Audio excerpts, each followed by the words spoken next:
오늘 본문의 말씀은요, 이렇게 표현할 수 있습니다. 언약, 계약이 체결되는 아주 중요한 장면을 담고 있는 것이 오늘의 본문입니다. 이렇게도 표현할 수 있을 것 같습니다. 장면 하나만 넘겨주세요. 마치 결혼식에서 사랑하는 남녀가 꼭 요새 하는 게 있습니다. 뭐죠? 혼인서약서를 읽습니다. 네, 결혼하신 분이 많이 안 계셔가지고 하셨나요? 혼인서약서? 하셨어요? 오, 죄송해요. 하셨어요. 혼인서약서를 하셨나요? 혼인서약서. 혼인서약서 혹시 내용 기억나는 거 있으세요? 그러고 잊어버리고 있으세요? 네. 안 물어봐요. 어려울 때나 힘들 때나 건물이 건물 혹시 죄송합니다. 하나님 안에서 하나님 안에서 약간 그런 우리가 사랑하는 남녀가 서로 결혼식에서 혼인 서약을 맺습니다. 그렇죠? 그렇게 맺는데 오늘 장면은 혼인 서약서를 맺는 장면. 하나님과 이스라엘 백성 사이에 혼인 서약서를 맺는 장면이라고 할 수 있습니다. 오늘 본문이 나오기 전에 모세가요, 하나님의 말씀, 명령을 받아가지고 이스라엘 사람들에게 옵니다. 그리고 받고 내려와서 이스라엘 사람들에게 설명해 줍니다. 하나님이 원하시는 건 이런 거야. 하나님의 명령, 말씀은 이런 거니까 이런 것들을 잘 지켜야 돼. 설명을 해줍니다. 그랬을 때 오늘 본문을 보게 되면요, 출애굽기 24장 제가 미리 안 펴놨어요. 24장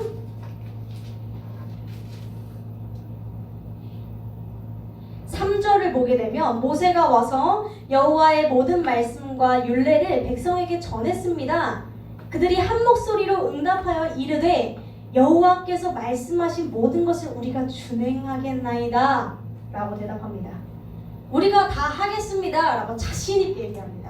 근데 모세가 보니까요, 이렇게 가운데 입장에서 보니까 하나님 측면에서도 이스라엘을 엄청 사랑하시고 이스라엘 백성들도 예, 준행하겠습니다 라고 대답하니까 흘러가는 상황이 좋은 거예요.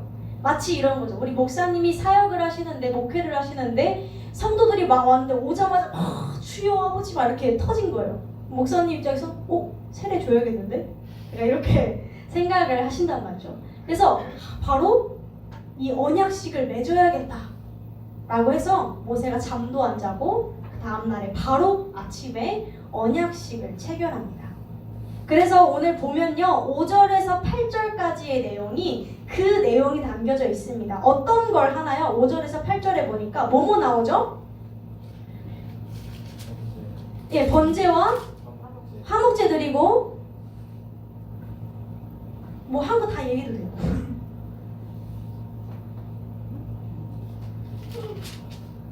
하품 소리가 들리는데요. 언약서, 맞아요. 언약서. 피도 뿌리고, 피를 막 양푼에 담고, 뭐 제단에 뿌리고, 이게 많은 것들을 이렇게 합니다. 우리 결혼식 순에도 되게 많은 게 있어요, 그죠?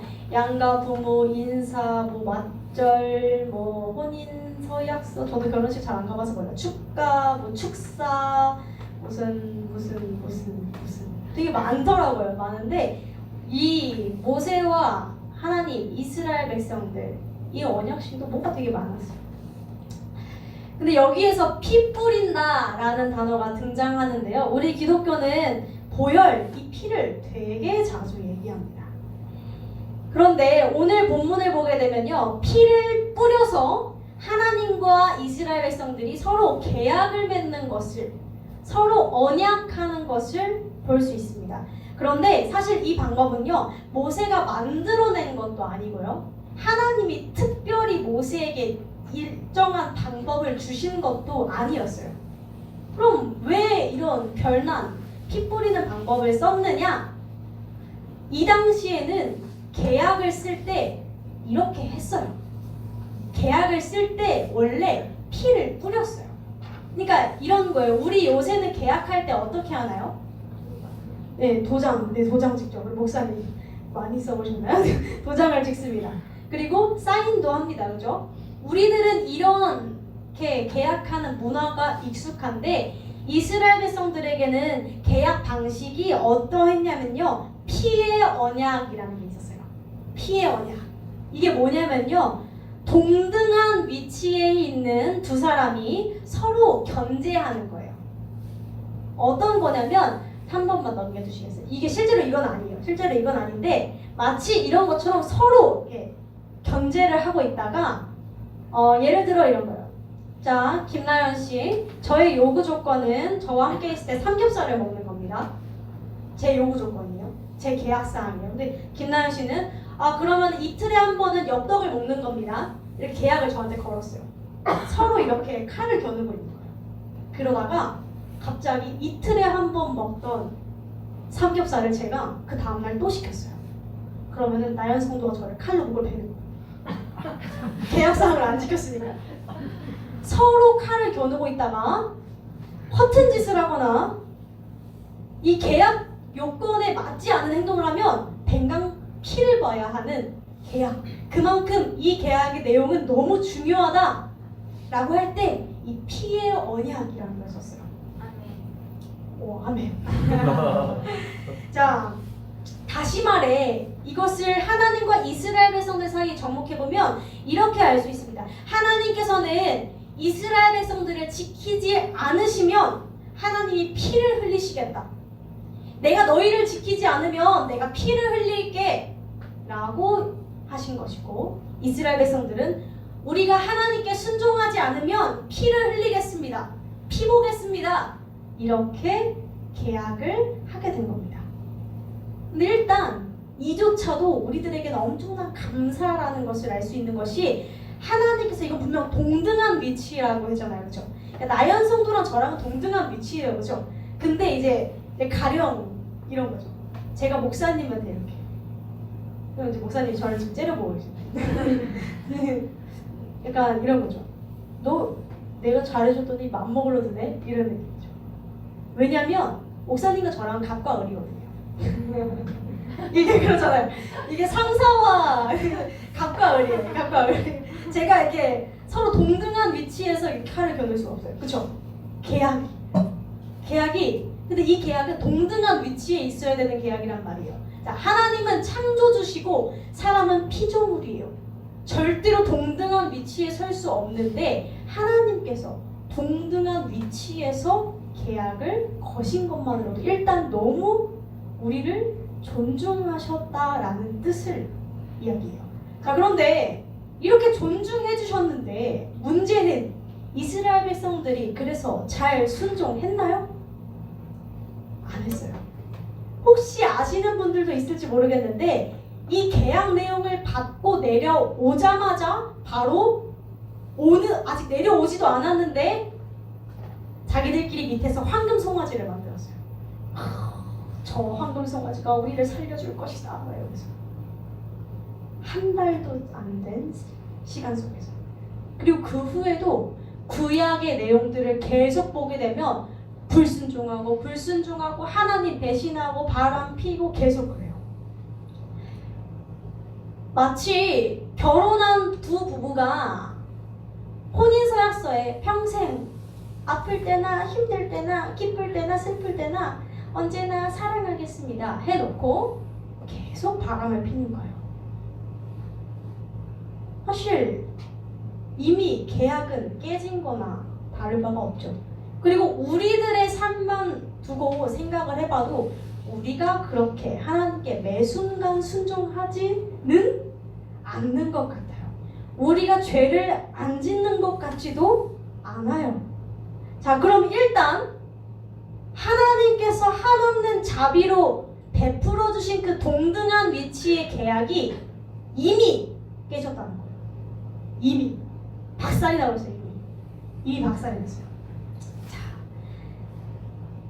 이처럼 우리는 사실 굉장히 변덕스러운 마음을 가지고 있습니다. 우리는 하나님이 좋을 때 너무 좋아요. 하나님 싫을 때 또 싫어요. 하나님 잘해줄 때 좋아요. 하나님 나한테 뭐라면 나도 싫어요. 우린 계속 이렇게 변덕을 부릴 수밖에 없는 존재예요. 사실은 내가 유난히 아니요, 다 똑같을 겁니다. 다 다 변덕쟁이고 하나님께는 다 죄인인데, 자, 하나님께서 그래서 그럼 우리들에게 어떻게 하셔야 되죠? 어떻게 그냥 뭐 그거 다 죽여버리는 거지 그냥. 그래서 제가 볼 때는 하나님께서, 제가 하나님이었잖아요. 만약에 제가 하나님이었으면 저는 그냥 지구를 이렇게 으깨버렸을 거예요. 말도 안 되게 으깨버렸을 텐데, 사실 하나님은 으깼다 다시 만들 수도 있잖아요. 아니 창조주인데 그거 못해요? 할 수 있단 말이에요. 리셋 해버리면 그만인데 하나님이 왜 계속 참으셨냐. 하나님이 이 말도 안 되는 사람들을 왜 두고 보고 계시냐는 거예요. 그리고는 심지어 하나님께서는 이 깨진 언약을 다시 꽁꽁 붙여서 완성을 시켜버리셨어요. 그래서 복음서에 보면 이렇게 말해요. 예수가 율법을 완성시켰다. 그러면서 우리 요한복음 1장 1절부터 1장 14절까지 말씀인데요. 우리 요한복음 1장 1절 한번 찾아볼까요? 하나님께서 우리들에게 피를 보시고 우리를 죽이신 것이 아니라 우리들을 살리시는 방법을 선택하셨는데, 그것이 어떻게 하는 거였냐면요. 요한복음 1장 1절 먼저 찾으신 분이 한번 읽어주시겠어요? 태초에 말씀이 계시니라. 이 말씀이 하나님과 함께 계셨으니 이 말씀은 곧 하나님이시니라. 아멘. 이 말씀은 곧 하나님이시니라. 그쵸? 근데 이 14절 한번 보겠습니다. 시작. 말씀이 육신이 되어 우리 가운데 우리가 그의 영광을 아멘. 자, 말씀은 하나님이셨는데, 태초에 하나님이 말씀으로 거하셨는데, 그 하나님이 육신을 입고 오신 분이 누구시래요? 예수님이시래요. 그 예수님께서 인간으로 오셨대요. 인간으로 왜 오셨느냐? 이미 언약은 한쪽에서 박살을 내버렸고, 그러면 이 인간들을 다 죽여버려야 되는데, 누군가는 피를 봐야 하고 누군가는 계약의 대가를 치러야 되는데, 하나님께서는 그러실 수가 없었던 거예요. 말도 안 되는 이유예요. 뭔 줄 아세요? 사랑해서래요. 그 말도 안 되는 사랑 때문이래요. 그게. 그래서 우리들을 하나님께서, 예수 그리스도가 대신 대가를 치루어 주신 거예요.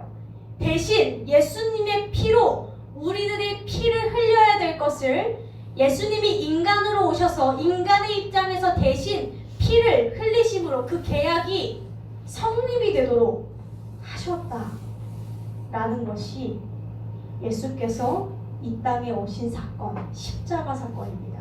이 복음의 핵심이라고 할 수 있습니다. 그 피가 흩뿌려졌기에 우리는 구원을 받을 수 있었고, 구원을 얻었고, 주님의 그 일방적인 은혜와 구원을 받았기에, 그런 우리가 할 수 있는 말은 뭐가 있겠어요?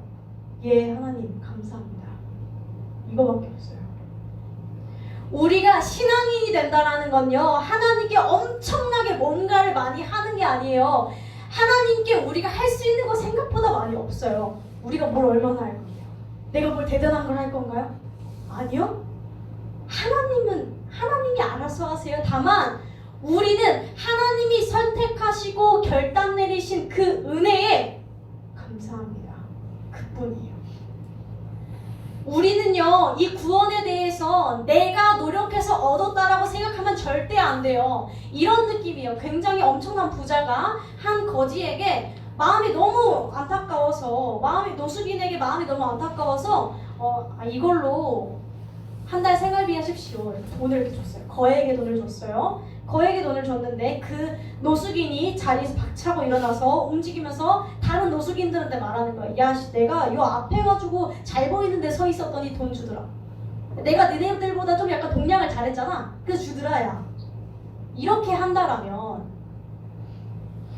같은 노숙인들 입장에서도 뭐라는 거야?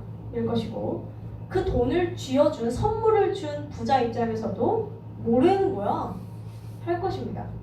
그 노숙인이 할 수 있는 말은 한마디였어요. 감사합니다. 더 나아가서 이런 말도 할 수 있겠죠. 받았으니 이걸로 같이 잘 먹고 살아보겠습니다. 이뿐이죠.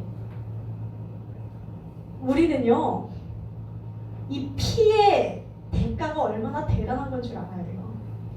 하나님께서 우리들에게 구원을 허락하심이 얼마나 값진 것인지를 알아야 됩니다. 우리는 그래서 이 복음에, 이 구원에 흠뻑 취하고 흠뻑 사랑에 빠져서 그 주님을 노래할 수밖에 없는 그런 자들인 거예요. 우리들이 할 수 있는 거는요, 저도 사역을 하지만 저는 하나님의 일을 하고 있다고 생각하지 않아요. 제가 할 수 있는 건 사실 그렇게 없거든요. 저는 그냥 그저 다만 저에게 주신 그 하나님의 은혜가 말을 하지 않으면 견딜 수가 없어요. 그렇기 때문에 말을 할 뿐인 것이지, 제가 여러분들을 구원할 수도, 전도할 수도, 이끌 수도 없어요. 저는 그냥 대역이에요. 그냥 앞에 서 있을 뿐이에요. 그 이상도 그 이하도 아니에요. 그래서 우리들이 주목해야 되는 것은요, 예수 그리스도라는 거예요. 그 예수 그리스도를 마음에 품으셔야만 해요. 그 예수 그리스도 붙들고 살아가셔야만 해요. 그럴 때 우리가 새 생명을 얻어요. 우리가 그럴 때 다시 태어나고요. 우리가 그럴 때 내 삶의 진정한 가치가 무엇인지 알게 된다는 거예요. 우리들에게는요, 그 피를 기억하고 예수를 기억하는 것이 너무나 중요합니다. 우리가 처음 예수를 믿게 될 때에는요, 이 예수님의 그 본질적인 사랑을 먼저 알게 되기는 사실 쉽진 않아요. 그래서 대체로 하나님께서 우리들에게 우리가 쉽게 감정 소모할 수 있는 문제들을 던져주세요. 나의 인생의 고달픔과 애석함과 이런 것들을 던져주세요. 왜냐면 사실 사람이 풍요로울 때 하나님을 애절하게 만나기란 그럴 수 있겠지만 쉬운 일은 사실 아니거든요. 그래서 우리들에게 문제들을 던져주세요. 그럼 우리가 그 문제들을 붙들고 어떻게 해요? 성경은 다 뒤져버려요. 도와주신다고 써있잖아요. 도와주세요. 매달려도 보고 때도 써봐요. 그러면 하나님이 그래? 기다렸다는 듯이 일하세요. 왜 기다렸다는 듯이 일하시는 줄 아세요? 이건 제 생각도 아니고 제 경험담도 아니고요. 물론 경험담이긴 한데 제 경험담에서 비롯된 이야기가 아니라요, 탕자의 비유에서 나온 성경적인 근거예요. 우리 둘째 아들이 자신의 아버지를 떠나서 방탕하게 살아요. 그런데 그 아들이 돼지 쥐염 열매를 먹게 되거든요. 결국은 돼지 사료를 먹게 되는데 그때에 가서 등장하는 한마디가 있어요. 비로소 그가 아버지를 찾았더라. 비로소. 그 비로소라는 말은요, 누군가 그 아들이 그렇게 될 처지가 되기를 기다렸다는 거예요. 누군가 그 아들이 마음이 애통해지기를 기다렸다는 거예요. 누군가 그 아들이 내가 돌아가야 할 집이 있었구나 떠올리기를 기다렸다라는 거예요. 그분이 그 둘째 아들의 아버지이자 우리들의 하나님이시라는 거예요. 우리들은 그렇기에 하나님께, 우리들의 집에, 우리들의 아버지께 돌아갈 수밖에 없다라는 겁니다. 우리들이 이 시간 잠시 기도했으면 좋겠습니다. 우리가요, 정말 그 보혈이요, 우리가 예수 그리스도의 피의 그 가치를 모르는 이들에게는요, 뭐야, 징그러워, 뭐 피 얘기를 해? 이상한 거 아니야? 근데 우리는요 알아요. 내 생명을 건져주신 이의 희생이었다라는 걸 알아요. 우리는 알아요. 그분이요 그렇게 죽으실 분이 아니었어요. 그렇게 십자가에 달리실 분이 아니었어요. 근데 그분이요, 우리들을 위해서 사랑하신다라는 말도 안 되는 이유로 그렇게 하셨어요. 우리가요 함께 기도하기를 원하는데요, 하나님께서 인간의 모습으로 오셨다라는 거요,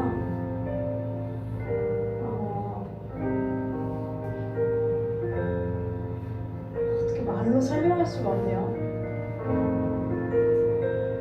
그것만큼 귀한 게 있을까요? 그것만큼 값진 게 있을까요?